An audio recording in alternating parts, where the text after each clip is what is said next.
Magsalita kayo. Danny! Tulungan mo kami ng anak mo! Cecil! Cecil! Danny! Ay, tulong! Ano, naniniwala ka na?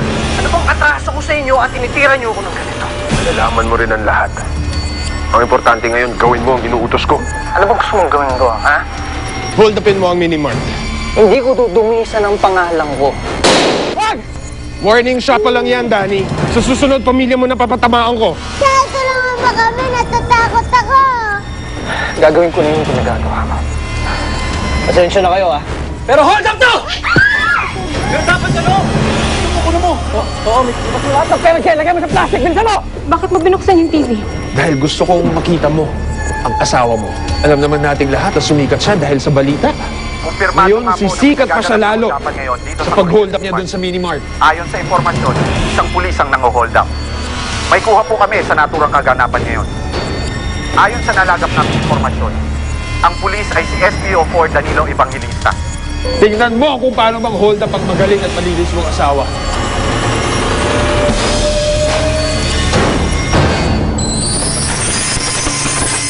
Bakit mo ba ginagawa to? Dahil nabubuwisit ako sa asawa mo. Masyado siyang pabida. Masyadong nagmamalinis. Sino ka ba? Tama lang mga tanong. Panoorin mo na lang ang pagbagsak ng magaling mong asawa. Siguro po, bad po kayo nung bata po kayo dati, no? Kaya hindi po kayo binibigyan ni Santa ng regalo. Ikaw tumahimik ka na. Ikaw batang mukhang manika. Isa paghirit, isisilid na kita sa sako. Huwag mo nga siyang patulan.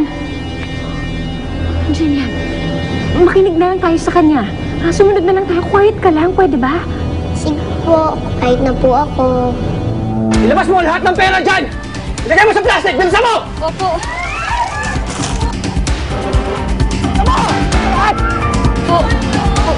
Kuya, hindi ka naman masamang tao. Bakit ginagawa mo to? Darating na yung mga pulis. Mag-isa ka lang. Pagpipilian, ha? Naintindihan mo?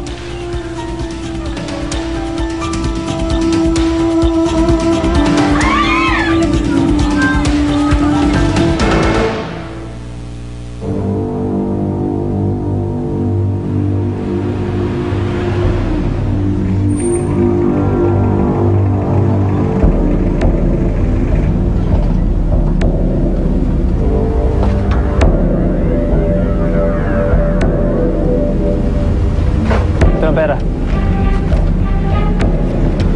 Masunurin ka rin pala. Nasaan ang pamilya ko? Huwag kang mainip. Makikita mo rin sila. Ang usapan natin, hold up ako kapalit ng pamilya ko. Ngayon, nasan sila? Huwag kang makulit! Sinabi lang nasan sila eh! Tatlo kami, isa ka lang! Alam mo, tatalo mo kami! Ginawa ko ang gusto ninyo. Kaya sumunod na lang kayo sa usapan. Ngayon, ibaba mo ang baril mo para makita mo ang mag-ina mo.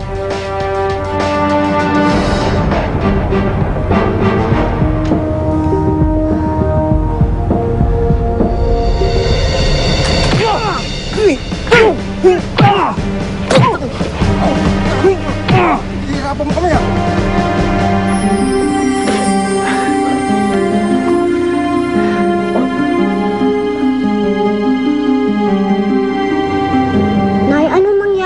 Kay tatay, mahihiwalay na po ba siya sa atin? Makukulong po ba siya? Hindi, anak. Hindi siya mahihiwalay sa atin. Malilinis na ang pangalan ng tatay mo, ha? Huwag ka mag-alala. Oo nga, walang kasalanan ng itay mo. Kaya hindi siya makukulong. Kaya pag nakalabas na tayo dito, magkakabalik na kayo. Salamat, Jillian. Hindi ko na kasi kaya mahiwalay ang tatay ko sa akin eh. Hindi ka matutulad kay Dali, Abagat. Hindi ka may hihiwalay sa itay mo.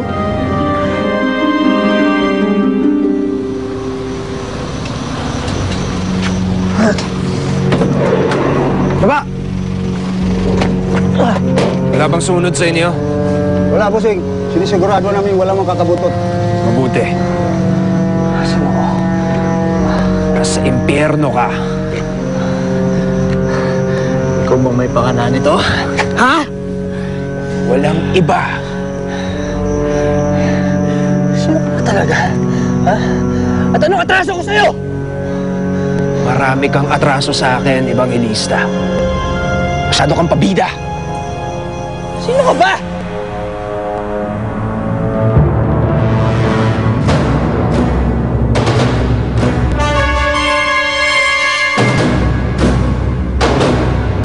Thank